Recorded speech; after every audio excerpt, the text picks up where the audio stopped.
Colin. All right, yeah, we're here with Emira Woods. We've been having some great discussions all throughout the day, and so we wanted to catch some of it on camera and put it up on our website.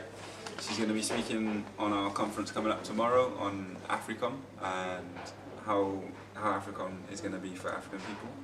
So the first question we want to go on and the first topic we want to talk about is Africom. And I know I heard you talking about earlier, and you identify as Liberian.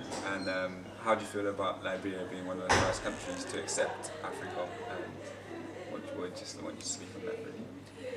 Well, thank you. It's an honor to be here at the University of Sussex and to have spent time with you amazing students and non-students, bringing a range of experiences and values and vision. So I've learned a lot hanging out with you all, and I really appreciate the time.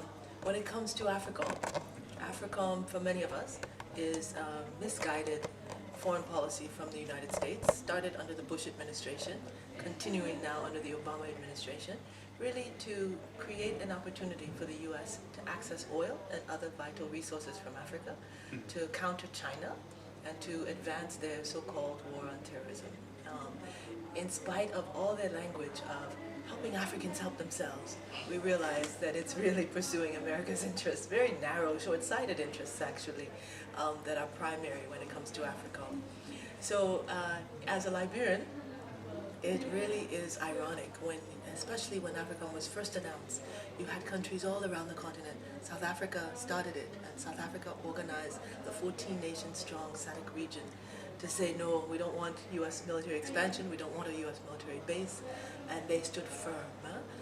You had Nigeria organizing the Gulf of Guinea countries, Algeria organizing in North Africa, and essentially it was just one country, Liberia, that quickly said, we'll host it, and has consistently said, we'll host it.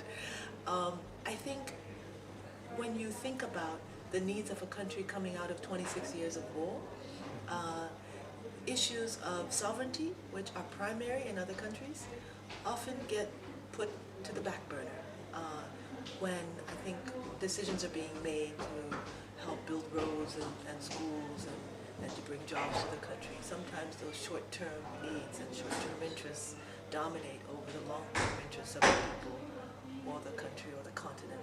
I think it's been extraordinary, even in Liberia, that you have had the Council of Churches standing firm to say, we don't want it, right? Understanding that U.S. military presence actually undermines their own interests, understanding experiences that countries like Haiti had, where American forces and American non-military contractors actually escorted out the president by cover of night, with guns, onto a plane, and he's been exiled, really, in what many call the modern-day coup since then. So I think there are questions being raised and critiques, even in countries like Liberia.